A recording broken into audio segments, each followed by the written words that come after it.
Το παρόν βίντεο παρουσιάζει το σύστημα καταμέτρησης ψηφοδελτίων στις εκλογές του Τεχνικού Επιμελητηρίου Ελλάδος. Η καταμέτρηση γίνεται από ειδική εφαρμογή που είναι στην επιφάνεια εργασίας και λέγεται καταμέτρηση ψηφοδελτίων. Όταν αυτή εκτελεστεί, ζητεί πάλι το username και password, το οποίο έχει στα χέρια του ο πρόεδρος της Εκπαιδευτικής Επιτροπής, ο οποίος είναι δικαστικός.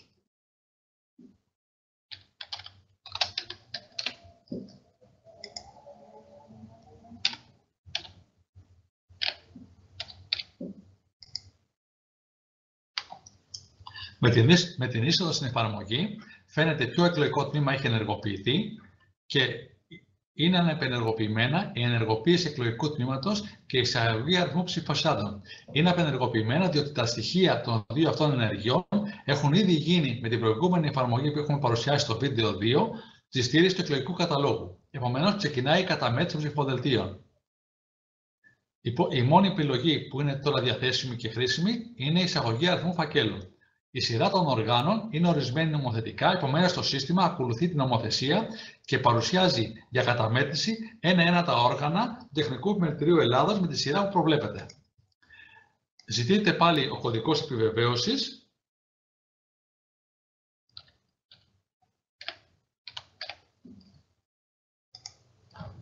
και το πρώτο όργανο είναι η αντιπροσωπεία ΤΕ. Βρισκόμαστε εδώ εφόσον έχει ανοιχτεί η ψηφοδόχος της αντιπροσωπείας ΤΕ, η κάλπη δηλαδή, και έχουμε μετρήσει τους φακέλους. Για το παράδειγμα μόνο, έχουμε ψηφίσαντες 6 μηχανικούς. Επομένως, η πιθανότητα να βρούμε μέσα στην κάλπη είναι να βρούμε ακριβώς 6 φακέλους. Είναι η ιδεατή περίπτωση. Μόλις κάνουμε αποθήκευση και γράψουμε 2 φορές τον αριθμό αυτόν, μας παρουσιάζεται ένα μήνυμα πράσινο ότι όλα είναι κανονικά και μπορούμε να συνεχίσουμε. Υπάρχει πιθανότητα όμως να βρούμε λιγότερους φακέλους από λάθος του ψηφοφόρου της Εκπαιδευτικής Επιτροπής. Για το παράδειγμα, 5 φακέλους. Στην περίπτωση αυτή, το μήνυμα είναι μπλε και με βάση την νομοθεσία που όπως προβλέπετε, το ψηφοδέλτιο που λείπει για να συμπληρώσουμε τους ψηφίσαντες είναι 1 και αυτό θα λογιστεί ως άκυρο. Στην εξαιρετική περίπτωση που βρεθούν πάλι από λάθος περισσότερα ψηφοδέλτια σε ψηφοδόχο, το σύστημα εμφανίζει ένα κόκκινο μήνυμα και προτρέπει να ξαναμετρήσουμε καταρχήν τα ψηφοδέλτια, ώστε να δούμε πραγματικά ότι έχουμε υπέρβαση ψηφοδελτίων, φακέλων, σε σχέση με τους ψηφίσαντες. Στην περίπτωση αυτή, εφόσον επιβεβαιωθεί η διαφορά, τότε ο δικαστικός καταστρέφει τυχαία όσους φακέλους περισσεύουν με βάση τους ψηφίσαντες. Στην περίπτωση αυτή που δείχνουμε τώρα, 1. Για το παράδειγμα της καταμέτρησης θα επιλέξουμε ότι έχουμε 5 φακέλους, επομένως έχουμε 5 ψηφοδέλτια να ψηφιοποιήσουμε και να καταμετρήσουμε και ένα θα προσθεθεί αυτόματα ως άκυρο. Μετά την έξοδο ενεργοποιείται η σάρωση καταμέτρησης ψηφοδελτίων. Όταν γίνει αυτή η επιλογή, εμφανίζεται η κεντρική οθόνη, η οποία παρουσιάζει πάντα επάνω ποιο όργανο έχουμε ενεργό για καταμέτρηση.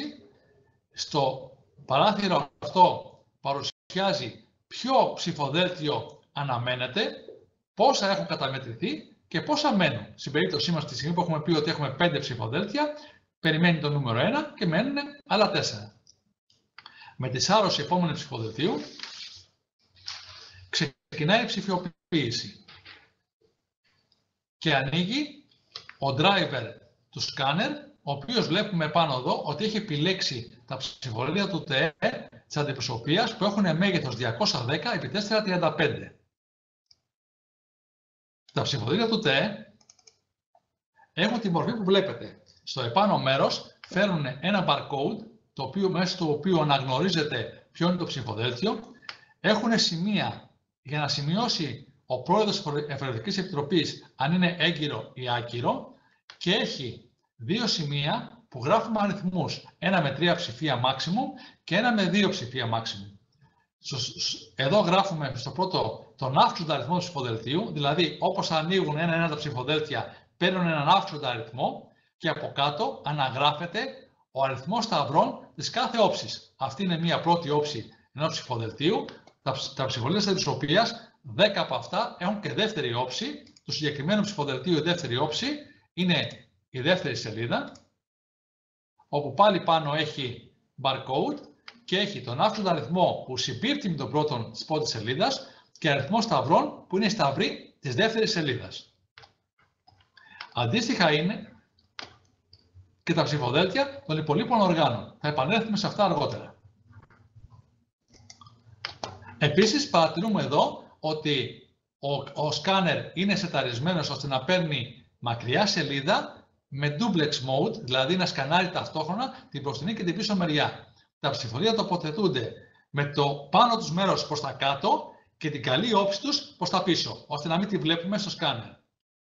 Με την πίεση του σκανάρει το ψηφοδέλτιο. Καλό είναι στα μεγάλα ψηφοδέλτια της οποίας που είναι 43,5 πόντους μακριά κάποιος να βοηθάει την ευθυγράμμισή του και μετά το τέλος του σκαναρίσματος, αμέσως μετά, χωρίς να καθυστερούμε, πατάμε το close.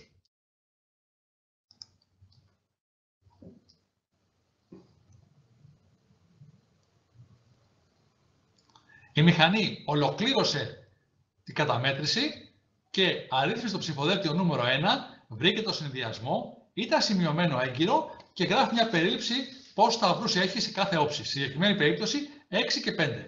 Και σαρώνουμε το επόμενο ψηφοδέλτιο. Όπως έγινε φανερό, ένα ψηφοδέλτιο το οποίο έχει σημειωθεί σωστά, δηλαδή έχει σωστό άφθονο αριθμό, σωστό αριθμό σταυρών, ολοκληρώνεται η καταμέτρησή του χωρίς κανένα πρόβλημα. Βασικό σημείο εδώ είναι οι χαρακτήρες που γράφουμε στα κουτάκια με τους αριθμούς να είναι όσο το δυνατόν πιο τυποποιημένοι. Δηλαδή το 1 να είναι μια σκέτη γραμμή, το 2 να είναι σωστό, το 8 να μην ακουμπάει. Αυτό θα διευκολύνει πάρα πολύ, χωρίς όμως να δημιουργεί αδιέξοδα, τη διαδικασία. Αν όμως είναι σωστά γραμμένα, είδατε ότι μέσα σε μερικά δευτερόλεπτα το ψηφοδέλτιο έχει αναγνωστεί. Σαρώνουμε το επόμενο ψηφοδέλτιο και από εδώ και πέρα έχουμε ψηφοδέλτια τα οποία έχουν πρόβλημα, κυρίως για να δείξουμε πώς αυτά αναγνωρίζονται και ολοκληρώνονται.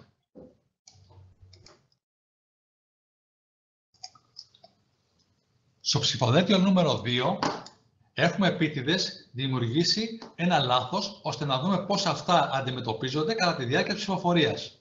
Σαρώνω λοιπόν το ψηφοδέλτιο νούμερο 2.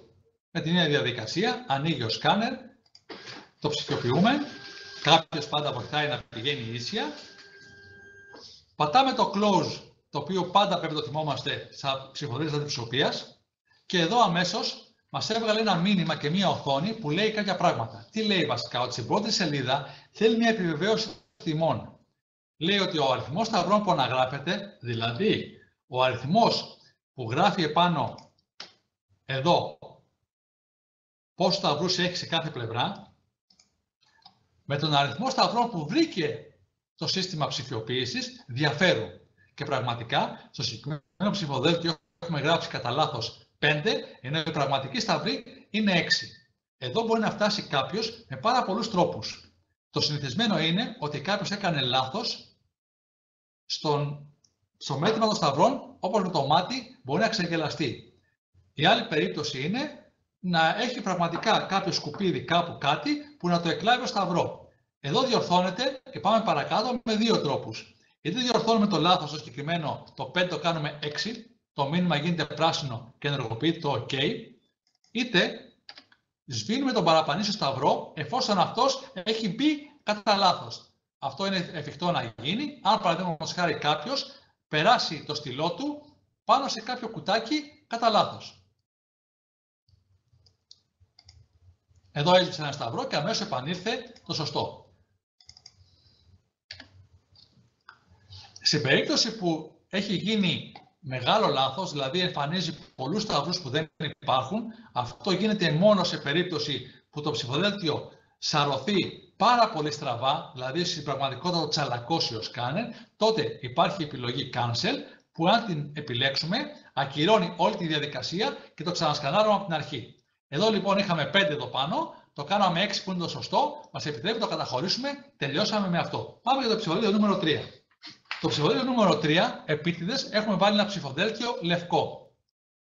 Για να δούμε τι θα συμβεί εάν βάλουμε στο σκάνερ κάτι το οποίο είτε δεν είναι ψηφοδέλτιο, δηλαδή ένας λευκός φάκελος, δηλαδή ένα λευκό χαρτί βάλουμε μέσα, ή πρόκειται για ψηφοδέλτιο που είναι κάποιο άλλο οργάνο, όχι της αντιπροσωπείας ΤΕ που τώρα ψηφιοποιούμε. Στην περίπτωση αυτή, το σύστημα είναι σεταρισμένο έτσι ώστε να μην το αναγνωρίσει αυτόματα και να ζητήσει τη δικιά μας επιλογή. Γιατί αυτές τις περιπτώσεις συνήθως είναι ή λευκό ή άκυρο.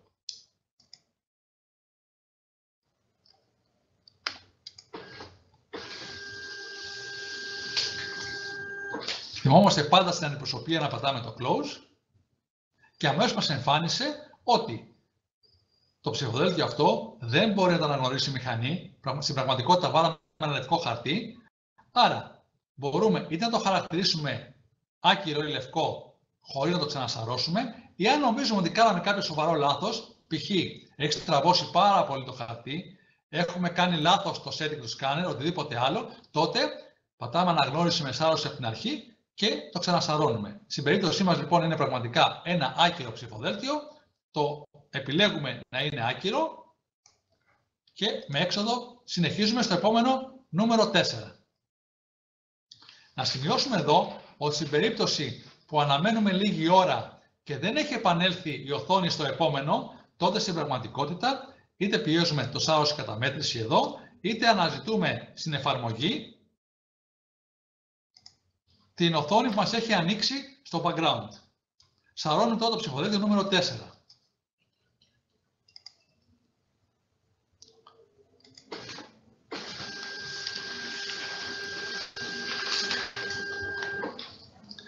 Στο ψηφοδέλτιο νούμερο 4 έχουμε δημιουργήσει ένα τεχνητό πρόβλημα. Έχουμε σημειώσει ταυτόχρονα και το έγκυρο και το άκυρο. Μπορεί να γίνει κατά λάθος. Στην περίπτωση αυτή απαιτείται μεγάλη προσοχή και γενικά όταν εμφανίζεται γύρω εδώ το κόκκινο Χ, χρειάζεται μεγάλη προσοχή η επιλογή μας. Εδώ, εάν πιέσουμε OK, θα γίνει έγκυρο το ψηφοδέλτιο. Αν πιέσουμε Cancel, θα γίνει άκυρο. Συμβουλευόμαστε λοιπόν σε αυτή την περίπτωση που έχει γίνει αυτό το λάθος, το δικαστικό, έτσι ώστε να διαλέξουμε το σωστό. Δηλαδή, OK για έγκυρο, Cancel για άκυρο. Εδώ θα επιλέξουμε το OK για έγκυρο. Και πραγματικά καταχωρήθηκε το νούμερο 4 κανονικά. Και είναι η σειρά του νούμερο 5.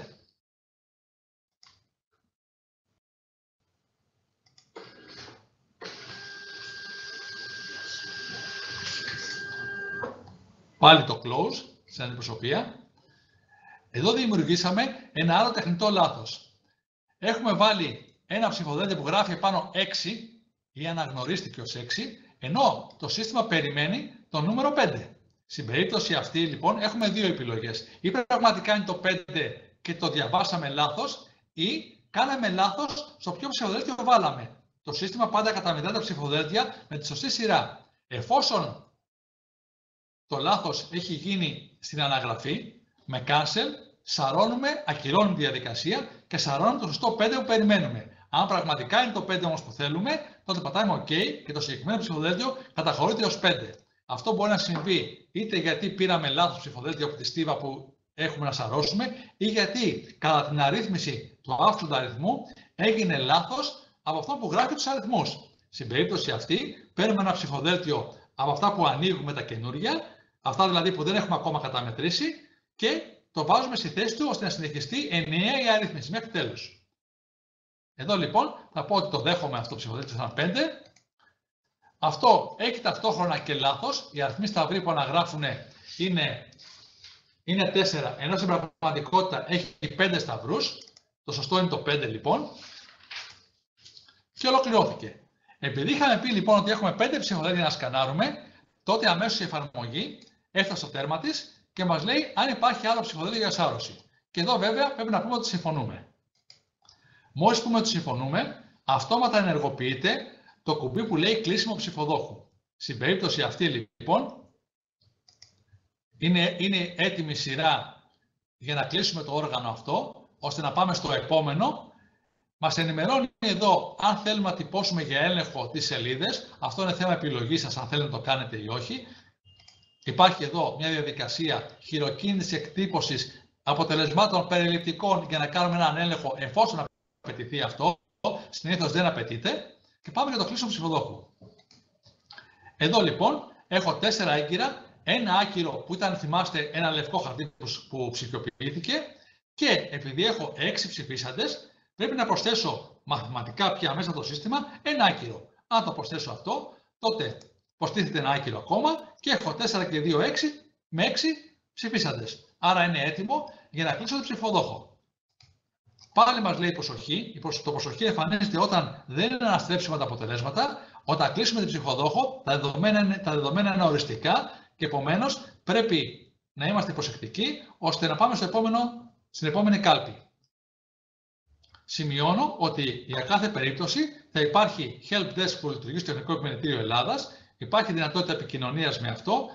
Θα σας γνωρίσω τα τηλέφωνα το πρωί που θα μιλήσουμε μαζί σας, έτσι ώστε αν χρειαστείτε βοήθεια να επιλύσουμε κάποιο πρόβλημα. Εδώ λοιπόν θα επιλέξω να κλείσω τη ψηφοδόχο.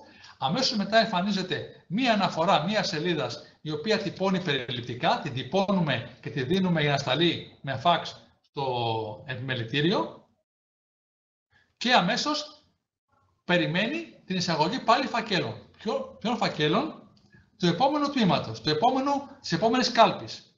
Πριν λοιπόν προχωρήσουμε όμως στο επόμενο όργανο, καλό είναι να πάμε σε εκτυπώσεις και να επιλέξουμε να τυπώσουμε τις εκτυπώσεις. Τυπώνουμε εδώ λοιπόν, διαλέγουμε το όργανο που θέλουμε να τυπώσουμε και τυπώνουμε το πρακτορικό διαλογής ψήφων και τον οδικό πίνακα διαλογής ταγών προτίμησης. Είναι ένα report το οποίο εμφανίζει περίληψη τα αποτελέσματα όλα και αναλυτικά για κάθε υποψήφιο, ολογράφος και αριθμητικός, πόσους σταυρούς έχει πάρει. Πριν πάμε στο επόμενο όργανο, λοιπόν, πρέπει να τυπώσουμε το πρακτικό διαλογής ψήφων και τον οδικό πίνακα διαλογής ταγών προτίμησης. Τα τυπώνουμε 2 φορές και τα μονογράφουν ανασελίδα και στο τέλος υπογράφουν τα μέλη της Εφορευτικής Επιτροπής. Καλό είναι να γίνεται αυτό σταδιακά, έτσι ώστε να μην μας βιαστούν πάρα πολλές εκτυπώσεις το βράδυ, όταν με το καλό θα έχουμε τελειώσει.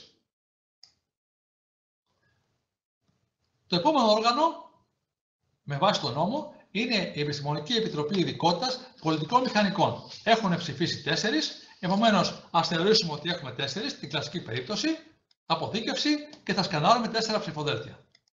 Σημειώνουμε τώρα ότι μετά την αντιπροσωπεία που είναι τα μεγάλα ψηφοδέλτια, όλα τα υπόλοιπα είναι μικρότερα. Για να γίνει αυτό, πρέπει να επιλέξουμε στο σκάνερ ότι έχουμε πια μικρά ψηφοδέλτια. Αυτό γίνεται κάνοντας minimize την εφαρμογή και εκτελώντας ένα αρχείο που λέει μικρά και είναι στο desktop. Το εκτελούμε με διπλό κλικ και επιστρέφουμε στην εφαρμογή μας. Έχουμε λοιπόν 4 ψηφοδέλτια, περιμένουμε το νούμερο 1. Τα βάζουμε πάλι με την όψη προς τα κάτω και προς τα πίσω, ώστε να μην βλέπουμε τα ψηφοδέλτια. Και πατάμε σάρωση. Σημειώστε εδώ ότι μετά την εκτέλεση του μικρού, όταν εκτελέσει το μικρό προγραμματάκι που είναι στο desktop, που λέει μικρά, έγινε setting ο σκάνερ ώστε να έχει μικρά ψηφοδέλτια. Και σαρώνουμε το πρώτο ψηφοδέλτιο. Δεν απαιτείται close. Και μόλις πατήσουμε το σάρωση και τελείωσε, έχει αναγνωρίσει το ψηφοδέλτιο και τους σταυρούς. Και πάμε στο επόμενο.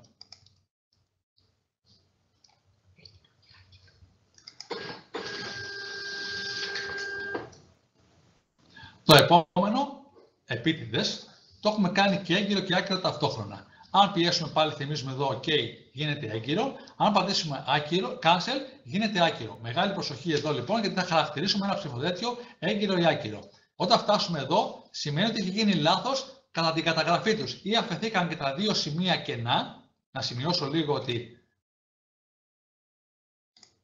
στο πάνω μέρος το ψηφοδέλτιο έχει σημεία για να σημειώσουμε. Αν λοιπόν μείνουν και τα 2 κενά και τα 2 είναι σημειωμένα, τότε θα περάσουμε αυτό το μήνυμα. Άρα εδώ προσοχή λοιπόν, αν πατήσουμε το OK θα γίνει έγκυρο. Και σαρώνει το επόμενο.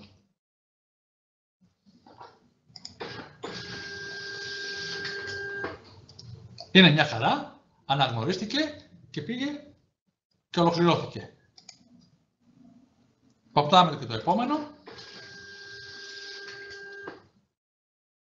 Ολοκληρώθηκε και έβγαλε εδώ, όπως βλέπουμε στο πλάι, ένα μήνυμα που λέει δεν υπάρχει άλλο ψηφοδέλτιο για σάρωση. Συμφωνείτε? Προφανώς τώρα είχαμε 4 ψηφίσαντες πολιτικούς μηχανικούς, 4 ψηφοδέλτια. Λέμε ναι, κλείνουμε την ψηφοδόχο, μας θυμίζει αν έχουμε τυπώσει, συνεχίζουμε Και 4 στα 4 κλείνουμε την ψηφοδόχο. Πάλι θυμίζω στις εκτυπώσεις τυπώνουμε πια το επόμενο όργανο που είναι η πολιτική μηχανική, το πρακτικό διαλογής ψήφων και τον ειδικό πίνακα διαλογής στεγνών προτίμησης και πάμε στο επόμενο όργανο που είναι οι αρχιτέκτονες. Με αυτόν τον τρόπο, σταδιακά, μία-μία ψηφοδόχο την ολοκληρώνουμε μέχρι που στο τέλος έχουμε ολοκληρώσει και τις 13 ψηφοδόχους που έχουμε στα χέρια μας, τα 13 όργανα του ΤΕΕ. Σημειώνω ότι κάθε φορά που κλείνουμε ένα όργανο, τα δεδομένα είναι πια οριστικά, είναι read-only στον υπολογιστή, δεν μπορούν να αλλάξουν και τα δεδομένα αυτά έχουν μεταφερθεί και στο κεντρικό σύστημα του ΤΕΕ. Ευχαριστούμε πολύ για την προσπάθεια και εύχομαι όλα να πάνε όπως και τις άλλες φορές του επιμελητηρίου. Είναι η τέταρτη φορά που εφαρμόζεται αυτό το σύστημα με πολύ μεγάλη επιτυχία και έχουμε έγκαιρα και έγκυρα αποτελέσματα πάρα πολύ γρήγορα σε σχέση με τη χειροκίνητη διαδικασία που παραδοσιακά πριν από 15 χρόνια χρησιμοποιούσε το επιμελητήριο. Σας ευχαριστούμε και πάλι πολύ.